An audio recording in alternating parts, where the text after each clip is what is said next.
Thank you for joining us at today's presentation. My name is Catherine Couture. I'm the Director of Community Life at Orchard Cove in Canton, Massachusetts. Today we're going to be doing a brief conversation around how do you identify and start to support somebody who you really care about, who you can tell is no longer thriving at home.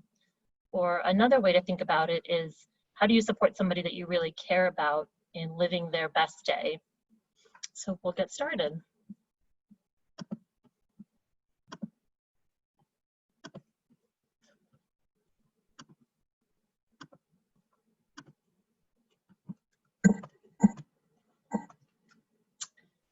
So many of us are caregivers. In a recent study by AARP, it actually turns out that nearly 17% of all adults are caregivers in one way or another.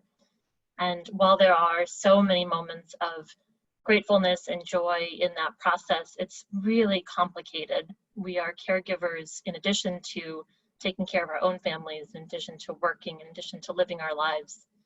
And this particularly becomes difficult as care needs increase, and we struggle with care coordination across levels of need and services. There are many signs to think about if you feel that the person you care for is no longer thriving at home or having a harder time at home. And so this just shows a few things to keep in mind. Changes in their home environment. You know, has somebody always kept a very neat home and suddenly mail is piling up and there are household tasks that are not being met? Are you noticing that somebody is isolating? They're not doing the things that they once loved? Are you noticing a change in appearance, perhaps a loss of weight or a gain in weight? Of course, changes in cognitive health and physical health. Is somebody not communicating as they once did? And then overall demeanor. That's one of the things that we sometimes forget to look for, but is somebody expressing more sadness or loneliness? All of these and more could be signs that somebody is really struggling at home and that something has to change. So when you notice these changes, the question is, okay, so what do you do now? How do you start to support somebody when these changes occur? The most important thing, of course, is starting a conversation. And we always advise asking questions. You know, I think you notice changes, these observations, but does the person themselves? Do they feel that things have gotten harder? Do they feel that things are changing around them and that their day is a little less good or easy as it once was? So in this conversation, inquire about those things and start to ask, are there ways that you can help? Are there things that you can do in your role as caregiver and somebody who cares about a person to support them? And then you start to have a conversation around creating a plan. There are a lot of ways to offer support to somebody who is struggling at home. And so we're going to go through a few of those options, starting with some options for those who are still living in their home and with some support could be successful. And then we'll also talk about some options for those for whom home may not be the best option. But to start with the options for at home, there are really two primary types of resources. One is home health care. And this is a time-limited, task-specific type of support that is referred by a physician. And so these types of services might be nursing care for medical needs. It might be medication management support. Maybe that somebody has some loss or weakness and needs help with physical therapy or occupational therapy. And again, these are all very task-specific, time-limited services. And these are almost always covered through your Medicaid or Medicare benefit. The other type of support at home could be private home care.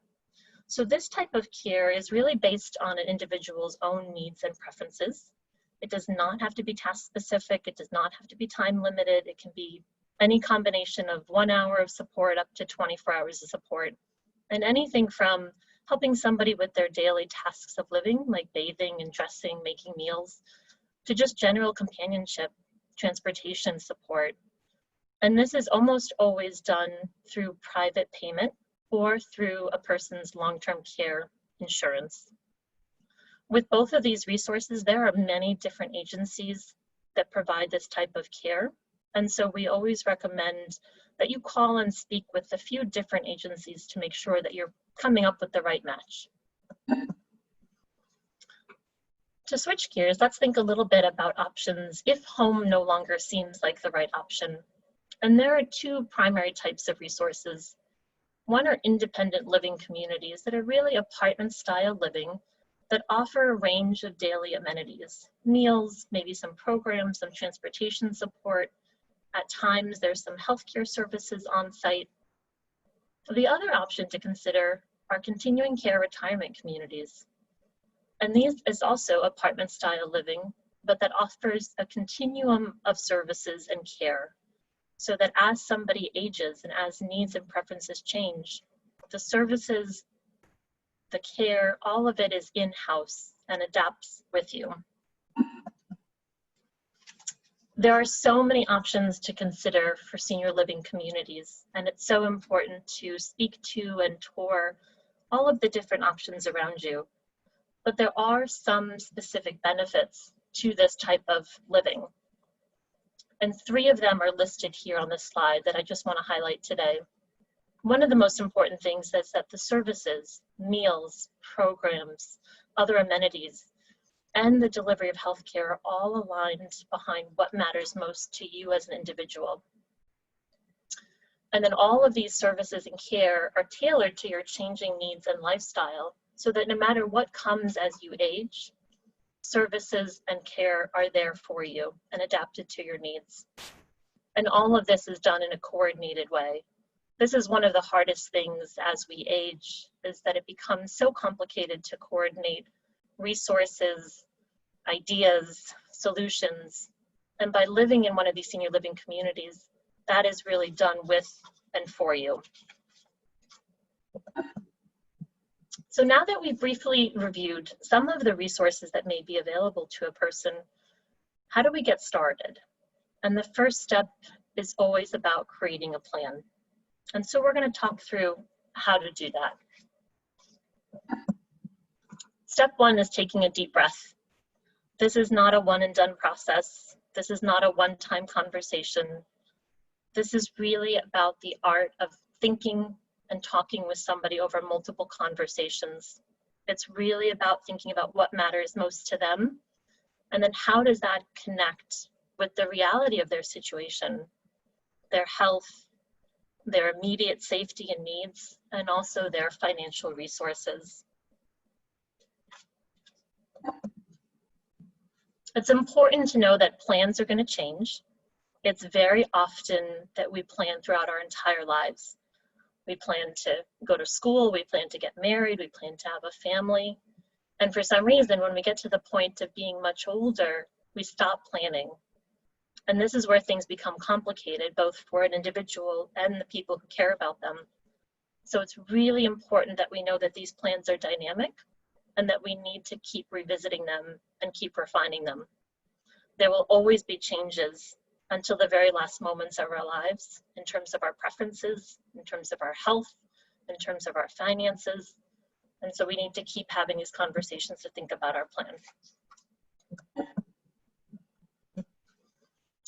So with that very brief introduction, I just wanted to make a few notes about how do you even get started. And what we always stress is that the earlier, the better. It's always, always, always going to feel like it's too early until it's too late to make one of these plans. So there are a few immediate things that you can do. Again, start the conversation. This is going to happen over multiple conversations, and it's so important to start somewhere. Think about considering talking to a professional. There are wonderful resources throughout the United States, and particularly in this area, of life care managers who are real experts on navigating this journey. Think about researching the agencies and the communities that provide this type of support. Take tours, ask questions. There are never too many questions to be asked. Over the next few slides, I'm going to address some resources that may be helpful to you as you start this process with your loved one. A wonderful resource that is free to all and located online is the Conversation Project. They have excellent tools about starting these conversations, about creating the space to feel safe, to connect with somebody and ask really tough questions so that you can start building your plan. Again, there's wonderful experts in the field who can help you navigate on where to even start. How do you start figuring out health and finances and options? And that can be done through the Aging Life Care Association. This is a wonderful database of these geriatric care managers who can guide you in some of this decision making and thinking about what might be best. Local aging service access points have a great database of area resources, everything from care managers to help advocate for somebody and guide on decision making to Meals on Wheels and the whole gamut of resources. Here at HSL, Hebrew Senior Life, we offer a range of resources, both for those still living in the community setting and for those who are considering moving from their homes into a senior living community. So we offer a range of in-home services, both home health care, which again are the task and time limited services like nursing and physical therapy and occupational therapy. And we also offer a range of private care services, those who can help with tasks of daily living, companionship, transportation. We have a range of communities throughout the greater Boston area, both independent living and continuing care retirement communities.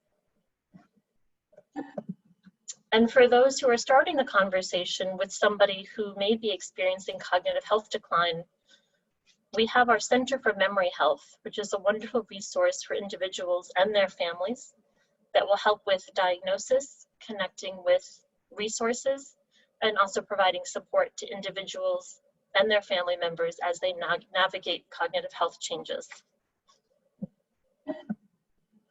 I hope this brief presentation offered you ideas on how to get started, both in observing where somebody is no longer thriving in the way they once were, and started to give you some ideas about how to think about and create a plan to help somebody live an easier and better day.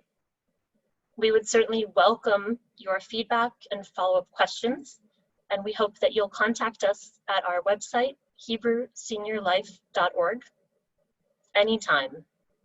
Thank you for joining us, and be well.